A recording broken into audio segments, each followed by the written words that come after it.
잠깐 기도하겠습니다. 좋으신 하나님 아버지 고맙습니다. 이 주일 오후에 주님을 찬송하고 예배하게 하신 것 감사합니다. 주께서 말씀하여 주옵소서. 그 말씀을 저희가 아멘하고 받겠습니다. 말씀 속에서 역사하시는 성령 하나님 한 주간 함께해 주시옵시고 당신의 열매를 맺어 주옵소서. 예수님의 이름으로 기도합니다. 아멘.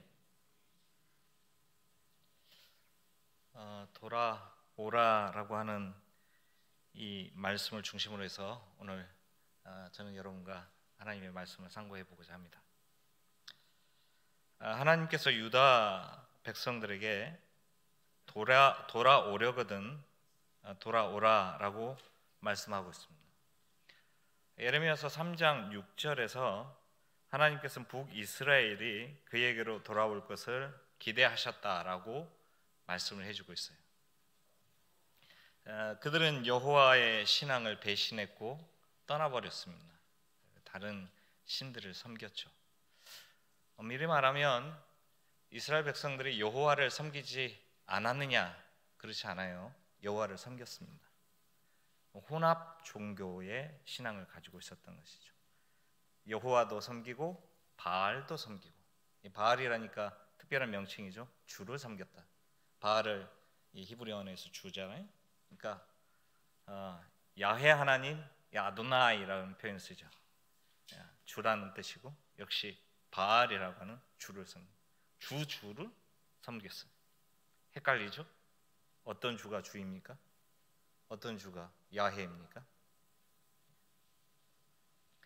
이 이스라엘 사람들이 이와 같이 신앙에 혼선이 생겼는데 그것을 영적 간음이다라고 이야기를 해주고 있습니다. 하나님께서 이스라엘 백성들에게 북이스라엘 백성들에게 돌아오라라고 요청하셨음에도 불구하고 그들이 정결함으로 자기를 씻어내므로 거룩함으로 하나님께 돌아오지 않았기에 하나님께서는 그들에게 이혼 증서를 써주시고 버리셨다라고 얘기를 하죠. 그 결과는 우리가 보는 것처럼 외국에 의해서 철저하게 멸망하게 되어진 것입니다. 이제 하나님께서는 유다 백성에게 북이스라엘을 이 반면 교사 삼아서 그 자신에게로 돌아오라고 말씀하고 있는 것입니다. 그 이유는 그 자신이 긍휼이 많으시고 자비와 사랑이 많으시기 때문에 그거에 근거하여 다시 한번 회개의 기회를 주고 나에게로 돌아올 기회를 주겠다라고 얘기하는 것이죠. 예레미야서 3장 12절 말씀에 너는 가서 북을 향하여 이 말을 선포하여 이르라. 여호와께서 이르시되 배역한 이스라엘아 돌아오라. 나의 노한 얼굴을 너에게 향하지 아니하리라. 나는 긍휼이 있는 자라 너를 한없이 품지 아니하느니라. 여호와의 말씀입니다. 이게 하나님의 모습인 것이죠. 그러니까 하나님께서는 불의하심을 참지 않고 정의롭지 않은 일에 대해서 눈 감지 않습니다. 그분은 엄격하시고 정의의 잣대를 정확하게 재시는 분이십니다. 구약에 나타난 하나님을 굉장히 엄한 아버지와 같다 해서 두려운 분으로 이해하고 있죠. 그래서 어떤 신학자들은 구약의 하나님이 더 이상 신약에 나타나지 않으니 은혜를 베풀고 인자라 인애하심을 베푸니 우리는 신약만 믿으면 된다, 그렇게 얘기한 사람도 있습니다. 그러나 그렇지가 않아요. 하나님께서 잠깐 은혜의 때를 주시고 그의 분노와 진노를 참으실 분이시지 공의로우신 그 본성과 속성이 사라진 것이 아니라는 점을 우리가 기억할 필요가 있는 것이죠. 하나님께서는 북이스라엘과 유다에게 끊임없이 그 자신에게 돌아올 것을 얘기하시면서 나는 여전히 긍휼과 자비가 풍성함으로 언제든지 돌아오면 품어줄 거야 라고 말씀을 해주는 것이, 그게 우리가 믿는 하나님의 모습이 구약에서도 그렇고 신약에서도 그렇단 말이에요. 우리는 이 장면들을 보면서 우리 자신의 삶 속에서 혹시 내가 하나님 앞에서 진노함을 받고 있는 것은 아닐까라는 질문을 해볼 때가 종종 있는 것 같습니다. 굉장히 어려움에 처했을 때 하나님의 뜻에 내가 순종하지 않았기 때문에 하나님께서 나에게 이렇게 이런 일을 당하게 하신 것은 아닐까라는 생각을 해볼 수도 있는 것이죠. 저도 사실 선교지에 있으면서 저희의 가정에 어려움이 있었을 때에 하나님 앞에 내가 처음 선언했던 성경 번역 선교사를 하지 않았기 때문에 이런 어려움이 나에게 찾아왔을까라는 질문을 가졌습니다. 그러나 신앙생활을 그 이후에도 계속 가지면서 말씀을 묵상하고 기도하면서 바로 이 지점에 이르게 되었죠. 내가 믿는 하나님은 긍휼과 자비가 많으신 분이므로 비록 내가 어떤 잘못을 했다여 즉각적으로 심판하고 진노하고 징계하시는 분이 아니라는 사실을 알게 되어졌습니다. 비록 내가 어려운 환경에 처하고 설명할 수 없는 문제에 직면하더라도 그것이 꼭 내가 어떤 잘못을 했기 때문에 하나님께서 이런 한번 혼 좀 나봐 이런 식으로 접근하지는 않다라는 것이죠. 저는 지난 주간에 몇 사람을 만났습니다. 특별하게 제가 만나야 되겠다라고 생각을 하고 만났습니다. 그 중에 한 분은 목사님이신데 고3 된 자녀가 그 대학 입학을 다 허락받고 죽었어요. 제가 그 얘기를 듣고 너무 마음이 그래서 한참을 기도를 했습니다. 뭐라고 이루어는 안 되죠. 당연히 무슨 설명이 되겠습니까? 한참 시간을 보내고 메시지를 보냈습니다. 당신이 잘못한 것이 아니라고. 어찌하다 보니 그렇게 됐다고. 힘을 내서 다시 일어나라고. 어제 어떤 자매를 만났습니다. 아버지께서 작년부터 아프셔서 폐렴으로 소천하셨다고 합니다. 이 과정에서 병원 신세를 지고 많은 고통을 당했습니다. 납득하기 어려운 마음을 가졌다고 해요. 마찬가지입니다. 이 어려운 죽음이라고 하는 것에 직면했을 때 사람은 좌절하고 무너질 수밖에 없어요. 질병 걸리는 문제가 생기게 되면 그것도 마찬가지예요. 저에게는 저희 와이프가 어디 아프다 그러면 제 마음이 확 무너지는 그런 느낌을 받아요. 그리고 어디 허리 아프다 그러면 가슴이 철렁해요. 다시 거동할 수 있고 운동하면 좀 나아질 수 있을 텐데 가슴이 철렁철렁할 때가 있어요. 그런데 이것보다도 형용할 수 없을 만큼 어려운 가족을 잃는다. 특히 자녀를 잃어버렸을 때에 오는 이 상처는 잠이 안 와요. 잠이. 이건 뭐 말을 한다고 해서 될 문제가 아니고 저는 한 10년 동안 잠이 안 오더라고요. 그러니까 이런 일을 당할 때에 우리는 생각하기를 하나님께서 진노해서 이렇게 되는가라고 생각할 수 있는데 어떻다고요? 하나님 그 정도로 야박한 분이 아니시다라는 점을 알게 되어지는 것이죠. 오히려 나는 긍휼이 많다라고 할 때 그는 그가 가지고 있는 모든 것을 그의 백성에게 주고 싶어하는 마음이 넘친다는 사실을 깨닫는 것이죠. 반대로 지금 잘 되고 형통하다 하여서 하나님께서 막 좋아하신다 그렇게 판단하는 것도 옳지 않습니다.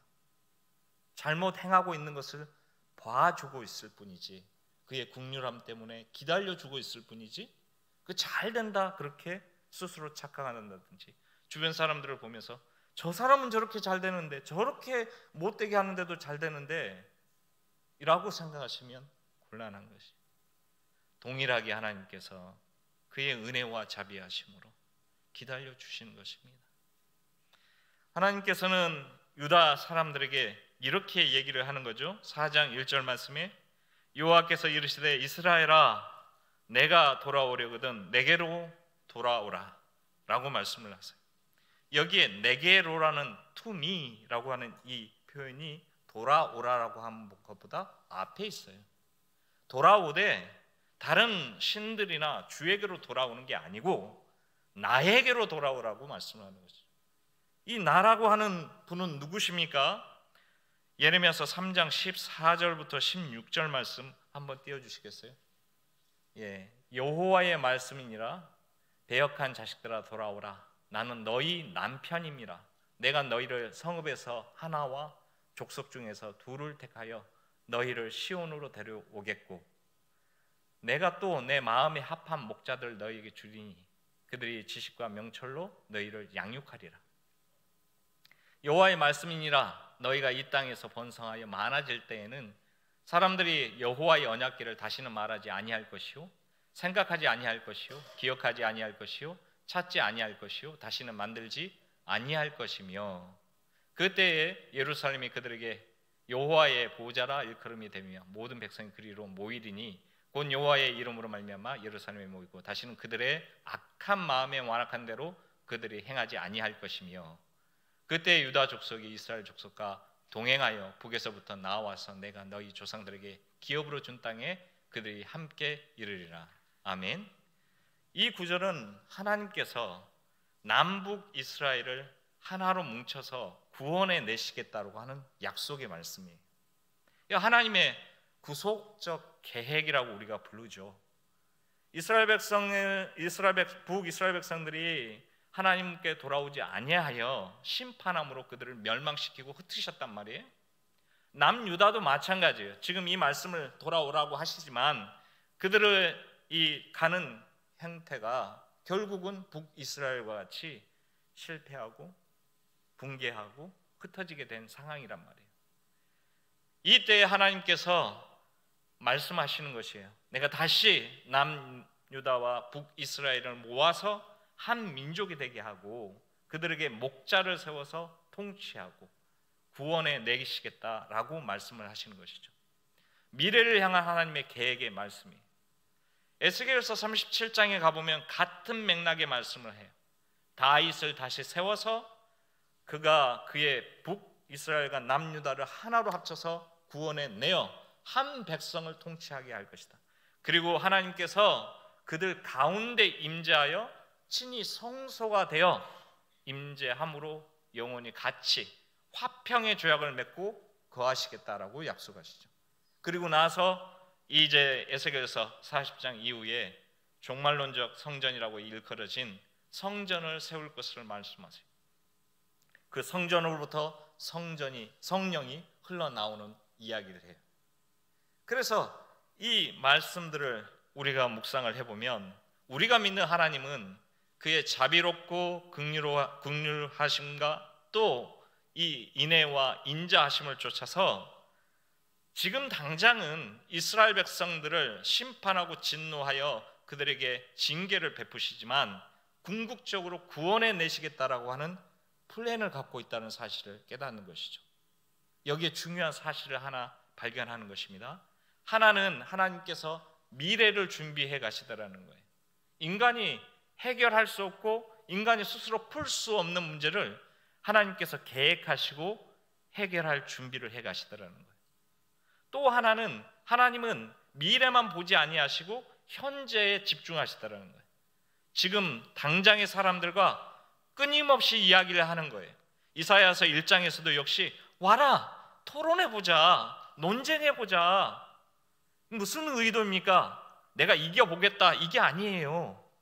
긍휼이 많으신 우리 하나님께서는 그들로 하여금 듣고 설득당하여서 다시금 하나님께로 돌아와 하나님과 더불어 살기를 원하시는 것이죠. 그러므로 우리가 믿는 하나님은 소통하시는 하나님이라는 사실을 기억할 필요가 있어요. 당신께서 결정했으니 따라 이게 아니에요. 당신의 뜻은 분명하지만 그것을 위해서 끊임없이 대화하시고 토론하시고 이해하도록 기다려주시는 것이죠. 잘 못 알아들으니까 혼나는 거예요. 그러나 그 혼남도 절제 가운데 혼을 내셔요. 다시 살 길을 열어주신단 말이죠. 그러니 우리의 하나님은 테스트는 할지언정 유혹하지 아니하신다, 그런 말씀이 나오는 것이죠. 이게 우리가 믿는 하나님이 그런 분이시다고. 이 하나님께서 이스라엘 백성들에게 얘기하는 거예요. 돌아올 거면 나에게로 돌아와라. 다른 데 돌아가지 말고 나에게로 돌아오라라고 말씀을 하시죠. 그러면서 이 돌아오라라는 의미가 3장 13절에 이렇게 얘기해요. 너는 오직 내 죄를 자복하라 라고 하는 말씀, 회개하라는 말이죠. 돌아오다라는 말이나 회개하다라는 말은 같은 말이죠.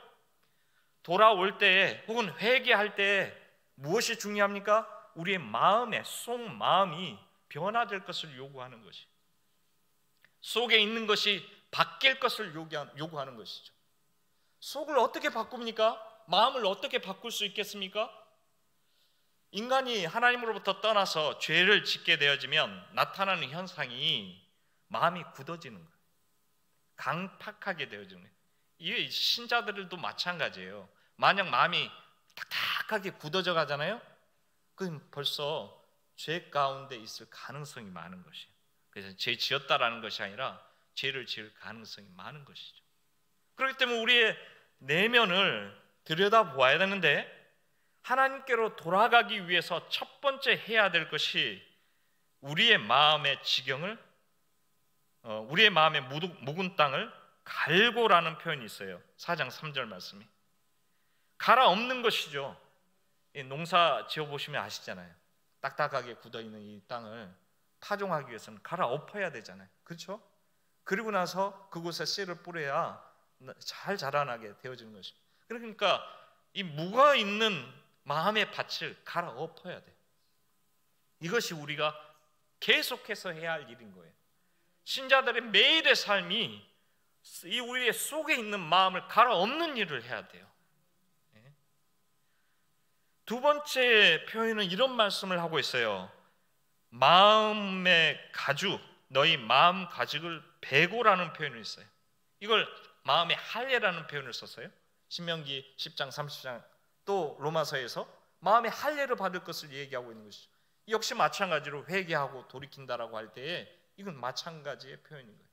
결국 하나님 앞에 돌아가기 위해서 우리가 믿는 여호와 앞에, 그 여호와께서 친히 당신의 영광과 이름을 주신 예수 그리스도 앞에 돌아갈 수 있는 길은 무엇이냐? 시작점은 무엇이냐? 계속 해야 할 일은 무엇이냐?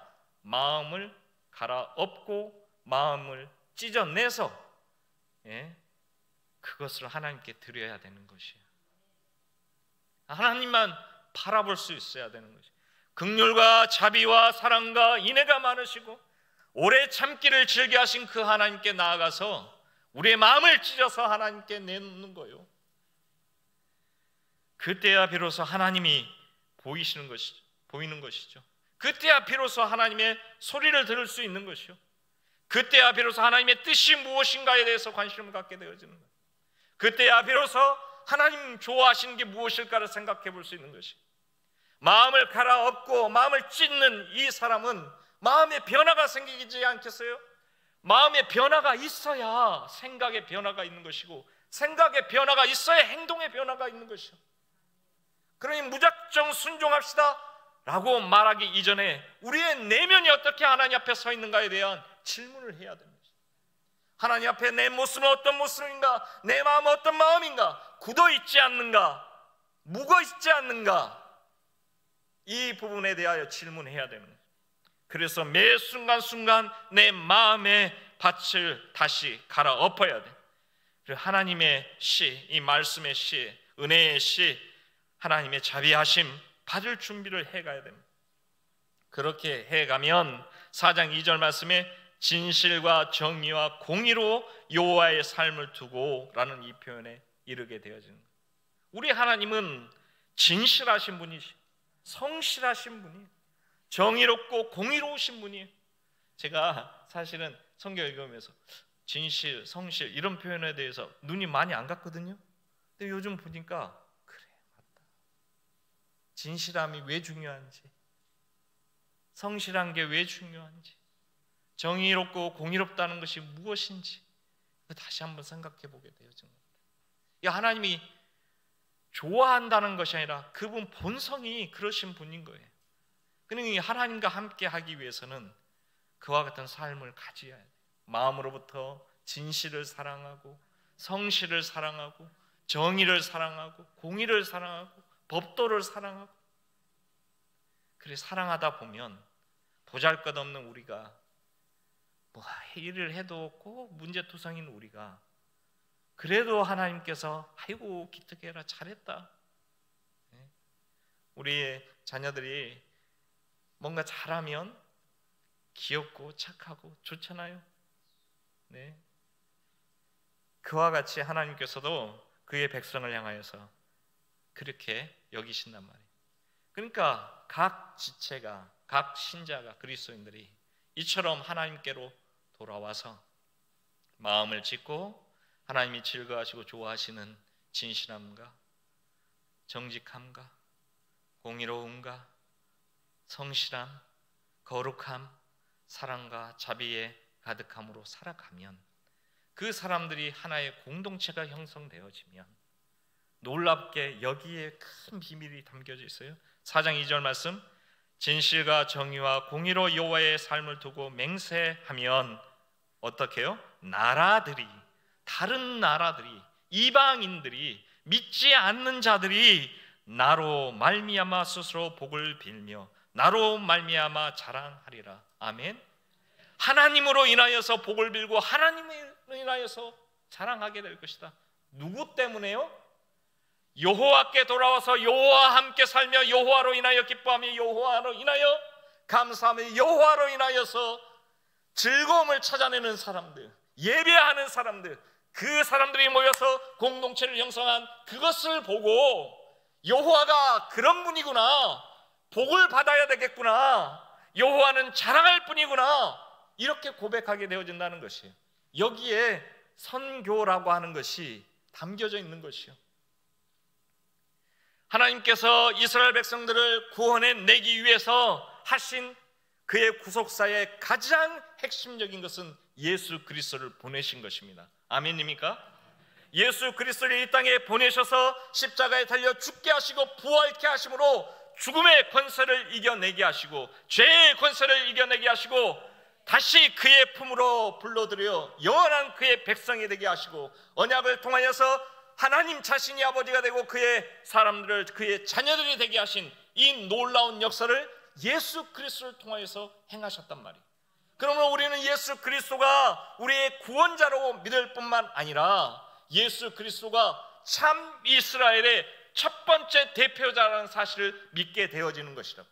모두가 예수 그리스도를 중심으로 하여 예수 그리스도와 합하여 하나가 되어 한 공동체를 행하되 이루되 하나님 안에서 살게 되어졌다라고 말씀하는 것이죠.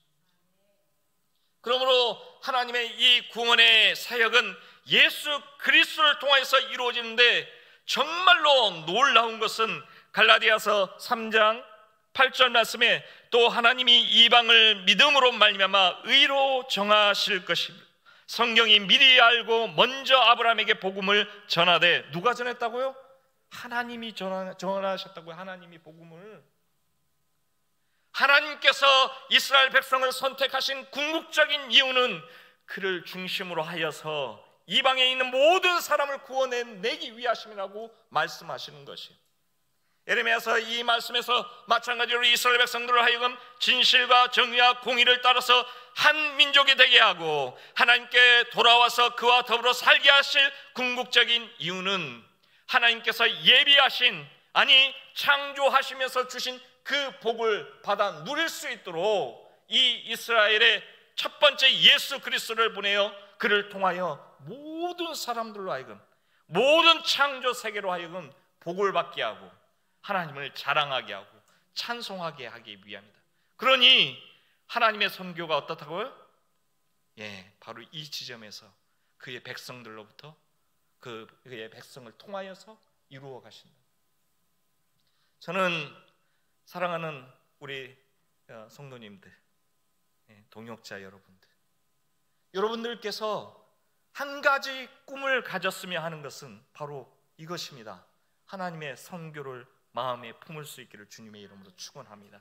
하나님의 마음이 어디 있는지, 하나님이 어떤 생각을 가지고 계시는지, 하나님의 눈이 어디 있는지를 항상 마음에 품으시길 바랍니다.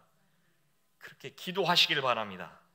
하나님 안에서 그의 일하심에 참여하면, 하나님께서 있는 그 자리에 있으면 하나님의 역사를 경험하게 되어져요. 하나님의 역사가 여기에 와 주세요라고 기도하지 말고 하나님의 역사가 어디 있는지를 찾아내서 그곳에 가 있으세요. 때로는 그것이 핍박이고 어려움이고 너무너무 이해하기 어려운 상황이라 할지라도 그곳에 가 있으면 하나님의 일하심을 보게 되어질 것입니다. 그런 믿음과 신앙을 가질 수 있기를 주님의 이름으로 축원합니다. 다시 한번 부탁드립니다. 하나님의 마음이 있는 곳에 여러분의 마음을 두시고, 여러분의 정열을 두시고, 여러분의 물질도 두시고, 여러분의 건강도 두시고, 여러분의 삶을 둘 수 있기를 주님의 이름으로 축원합니다. 기도하겠습니다. 자비하신 하나님 아버지, 감사합니다. 우리가 이 땅에 태어나서 하나님을 알고 하나님 안에서 거룩한 교회 공동체를 교회 공동체 안에 있게 하시고, 또 나아가서 하나님께서 맡기신 선교하게 하신 것 감사합니다.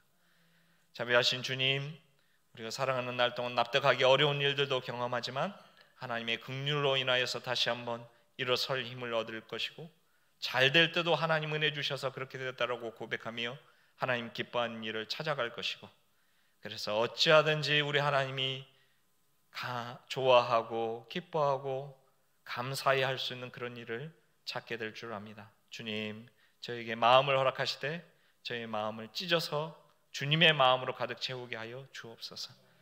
모든 사랑하는 주님의 백성들에게 복의 복을 더하여 주옵소서. 예수님의 이름으로 기도하옵나이다. 아멘.